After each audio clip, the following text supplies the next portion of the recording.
तीसरे पार्ट में आपका स्वागत है। तो स्टार्ट करेंगे इस वीडियो को बड़ी याद से। तो पूर्ण रूप से मैंने ये सब चीज आपको बता दी, आंतरिक ग्रंथि बता दिए हैं, अंगनाशय, लीवर, जठर ग्रंथि, ये सब चीजें पूर्ण रूप से आपको मैंने बता दी।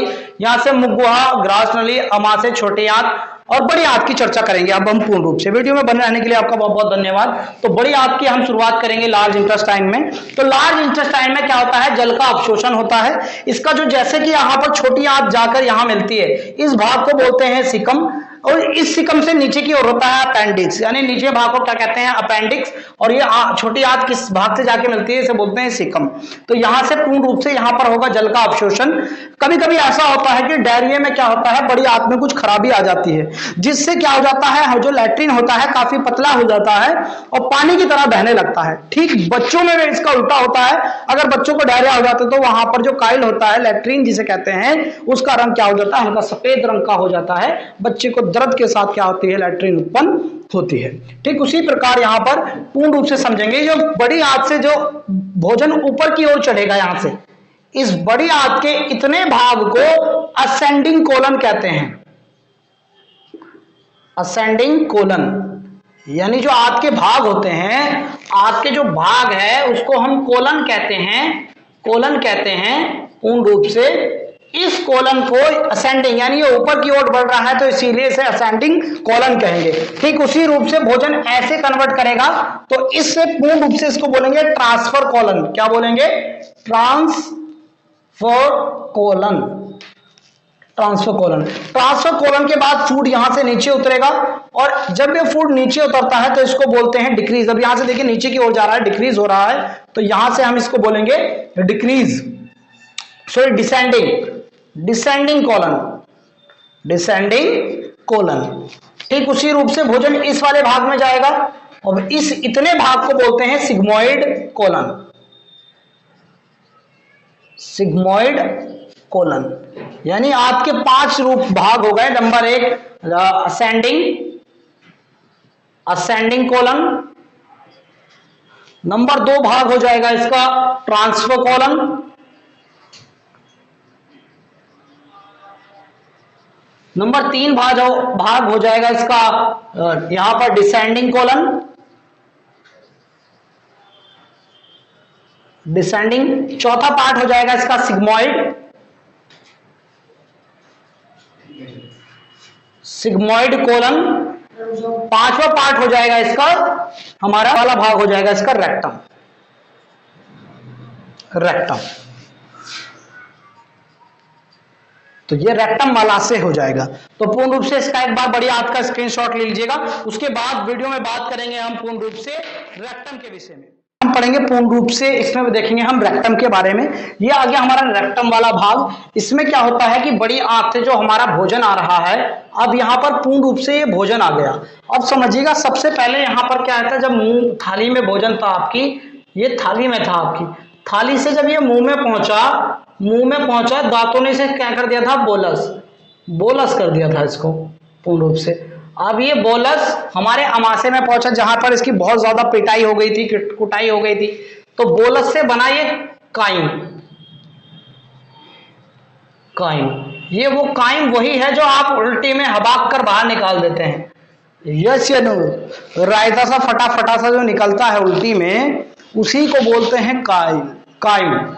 अब ये काइम धीरे धीरे कहां चला जाता है, हमारे अमाशय से होता हुआ पूर्ण रूप से कुटाई होकर छोटी आंत में चला जाता है। ये छोटी आंत में चलकर पूर्ण रूप से धीरे धीरे क्या हो जाता है, सूख जाता है।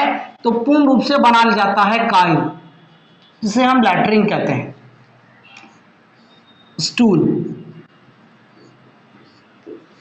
काइल। अब इस काइल का रंग कैसा होता है, पीला होता है, पीला। और वो पीला लीवर से निकला, जो लैट्रिन का रंग है वो पीला होता है। और वो पीला किसके कारण होता है, बैलोरुबिन के कारण होता है। बैलोरुबिन, बैलोरुबिन कहां से निकलता है, लीवर से निकलता है।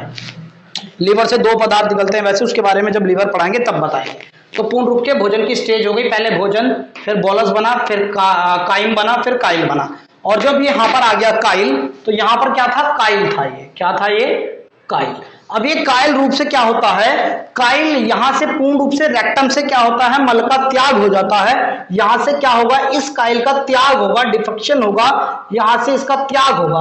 अब क्या है कि कुछ लोग ज्यादातर कैसी तली भुने चीजें, एसिडिक चीजें खाते हैं, जिससे क्या होता है, जिसको अधिक देर तक पेट में रखने से, रेक्टम में रखने से क्या होता है, रेक्टम की जो दीवारें होती हैं, ये दीवारें जो होती हैं रेक्टम की, ये धीरे धीरे क्या हो जाती है, सड़ने लगती है और रेक्टम यहां पूर्ण रूप से सूख जाता है। माफी चाहूंगा, जो कायल है पूर्ण रूप से सूख जाता है। और ये सूख जाता है, जब हम लैट्रिन करते हैं तो प्रेशर ज्यादा पड़ता है, तो प्रेशर पड़ने पर क्या होता है, रेक्टम की दीवारें क्या हो जाती है, जख्मी हो जाती है, इसमें जख्म हो जाते हैं, जिसे पूर्ण रूप से क्या, कुछ में स्वेलिंग आ जाती है, सोजन आ जाती है।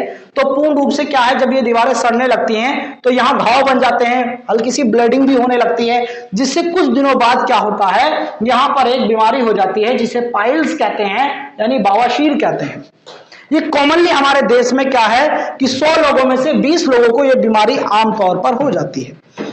इसका पूर्ण रूप से क्या है, आप ऑपरेशन वगैरह करा सकते हैं, या आयुर्वेदिक में इसका पूर्ण रूप से इलाज है, वहां से आप करा सकते हैं। इस बीमारी की जो शुरुआत होती है कब्ज से होती है। पूर्ण रूप से अगर कब्ज हो जाते हैं तो वहां पर ये क्या है, पूर्ण रूप से हो जाती है। कभी कभी ऐसा देखते हैं कि जो प्रेग्नेंट लेडी हो जाती है उनको भी अक्सर ये बीमारी हो जाती है पूर्ण रूप से, तो इसमें कोई इशू वाली बात नहीं है। तो ये जो बीमारी है आम तौर पर पूर्ण रूप से क्या है, आम बीमारी है, लगभग 100 लोगों में से 20 लोगों को हो जाती है।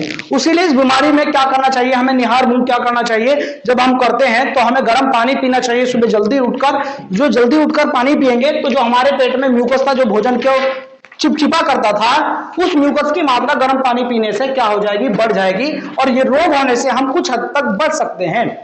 क्या होता है कि जिनके भोजन में म्यूकस की मात्रा कम होती है, अगर म्यूकस कम हो जाएगा तो म्यूकस क्या करेगा, काइल को, जो काइल है, माफी चाहूंगा, जो काइल को क्या कर देगा, कड़क कर देगा, उसको कठोर बना देगा, जिससे हमें क्या होता है, मल त्यागने में परेशानी उत्पन्न होती है। तो पूर्ण रूप से मैं आपको रेक्टम पूर्ण रूप से समझ में आ गया होगा। उसके सबसे पहले पाचन के चरण होते हैं। पाचन का सबसे पहला चरण है इंगेशन, जिसमें हम भोजन को निगलेंगे। दूसरा चरण है डाइजेशन, जहां पर भोजन का पाचन होगा निगलने के बाद। तीसरा क्या होगा, एब्जॉर्प्शन, उसका अवशोषण हो जाएगा भोजन का। चौथा होगा एसिमिलेशन, यानी उस भोजन से हमें ऊर्जा मिल जाएगी। एसिमिलेशन यानी स्वांगीकरण यानी भोजन से ऊर्जा का मिलना, स्वांगीकरण या एसिमिलेशन कहलाता है। उसके बाद डिफेक्शन होगा, यानी उस मल का त्याग हो जाएगा। तो ये 5 पाचन के चरण होते हैं। तो यहाँ पर ही हमारा पाचन का पूर्ण रूप से कंप्लीट हो जाता है। तो ये पूरा सीरीज हमारा पाचन का कंप्लीट हो गया। कैसी लगे वीडियो, अपने दोस्तों को जल्दी से जल्दी शेयर करें, ताकि काफी इंपॉर्टेंट टॉपिक है। और कैसा लगा टॉपिक एक बार कमेंट में मुझे बताइएगा। Thank you so much, bye bye and take care. Thank you so much.